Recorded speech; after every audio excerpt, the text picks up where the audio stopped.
Buxheti është i madh, jam dakord, por nga përmbytjet, kjo tregon që investimet nuk është se ka qenë efikase.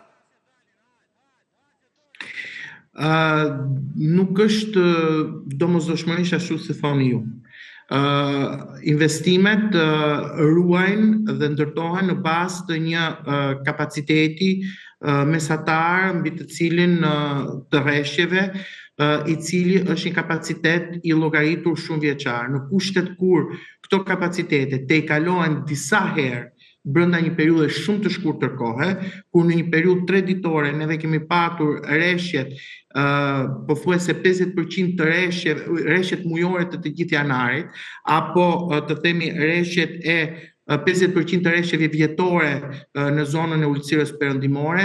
Tani situata nuk është më vetëm dhe ekskluzivisht e lidhur me sistemin e ujit e kullimit, në këtë rast me sistemin e kullimit, por është e lidhur gjithashtu edhe me një situatë anormale e cila lidhet me rreshje anormale.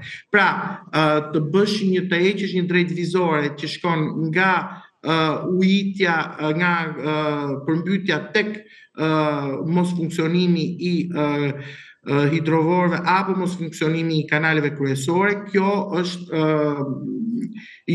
jo fort e përputhur në realitetin që neve pam në javën e shkuar.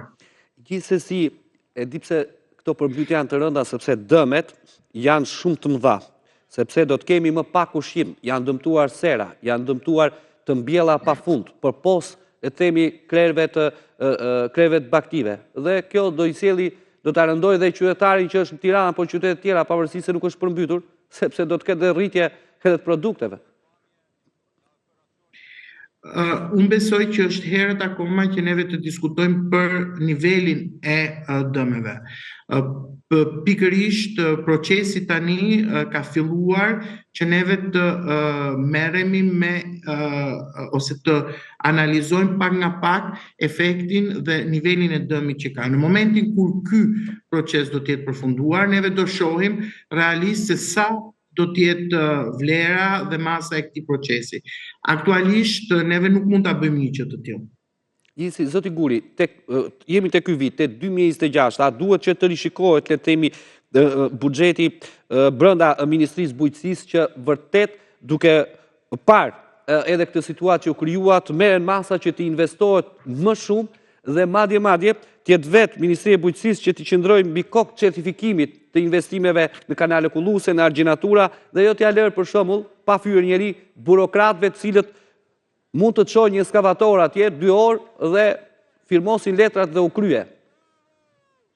Atëherë, sistemi i ndërtimit ose mënyra se si funksionon e gjithë infrastruktura e kullimit është një sistem i cili ndërthur përgjegjësi të Ministrisë Bujqësisë, por edhe të bashkive përkatëse. Kështu që jo e gjithë themi fusha e ndërhyrjes është e lidhur me Ministrinë e Bujqësisë. Megjithatë, neve do të konsiderojmë prioritare dhe unë ja thash më përpara, siç kemi konsideruar edhe më përpara, investimet në ujitje dhe në kullim, në këtë rast në kullim, si investime prioritare për sa i përket të gjithë buxhetit dhe funksionimit të Ministrisë Bujqësisë.